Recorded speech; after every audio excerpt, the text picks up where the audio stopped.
kami, yaitu Pangan Talks.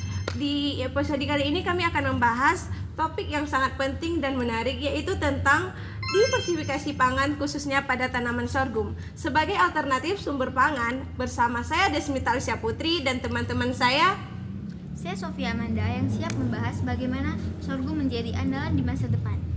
Nah, saya dengan Afna Fahreni. Nah, di sini saya akan membahas tentang keunggulan dari sorghum dari sisi budayanya. Dan saya Maulida, saya akan bahas tentang peran diversifikasi pangan dalam ketahanan pangan nasional.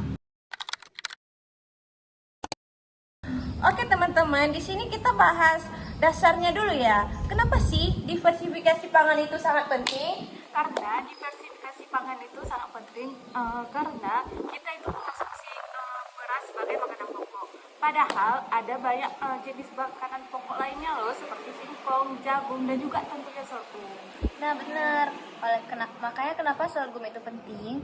Apabila suatu waktu nih kita mengalami kegagalan panen pada padi atau karena perubahan iklim. Nah, oleh karena itu kita mempunyai alternatif cadangan lainnya, yaitu sorghum.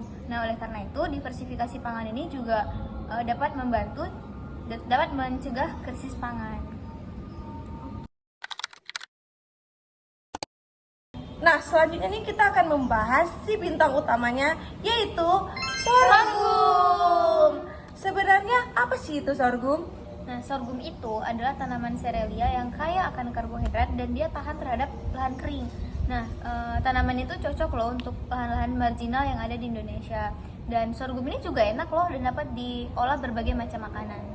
Nah, kalau dari sisi budidayanya ya nih ya, kalian tahu nggak apa aja keunggulan dari sorghum ini? Apa tuh?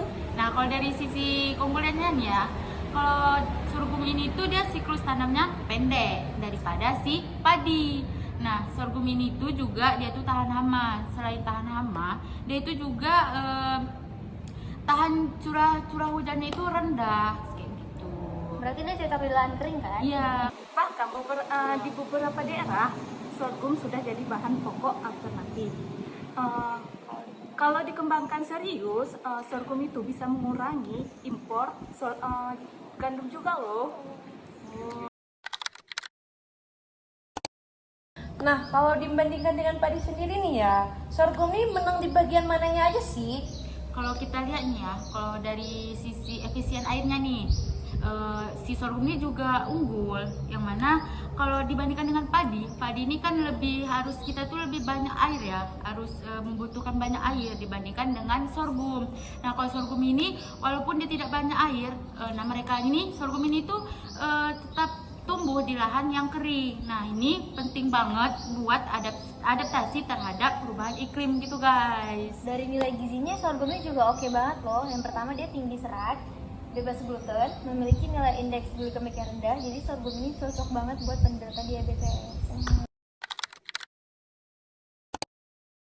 Nah, kalau sebanyak itu manfaat sorghum, kenapa nih di Indonesia sendiri aja masih kurang nih yang menanam sorghum sendiri? Masalahnya ada di budidaya konsumsi.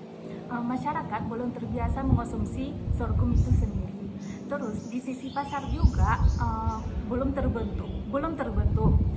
Jadi petani belum yakin untuk menanam sorghumnya. Mungkin solusinya itu adalah promosi dan edukasi kepada petani. Misalnya nih membuat olahan kekinian dari sorghum. Contohnya itu cookies, mie sorghum atau nasi instan sorghum. Nah, selain itu pemerintah juga perlu dorongan nih. Misalnya tuh perlu dorongan dari subsidi benihnya, pelatihan budidayanya, dan juga dari dukungan pasarnya nih, gitu. Oke teman-teman, jadi intinya nih diversifikasi pangan ini sangat penting untuk ketahanan pangan. Dan sorghum ini yaitu solusi nyatanya. Oke, mulai sekarang kita mulai untuk biasa mengkonsumsi tanaman pangan lokal, yaitu sorghum. Dan ayo dukung petani lokal dalam menanam sorghum. Yuk jadi generasi yang peduli sorghum, jangan tahu cuma makannya aja, tapi kita juga harus paham dari mana makanan kita berasal. Oke guys, terima kasih telah menonton podcast kami.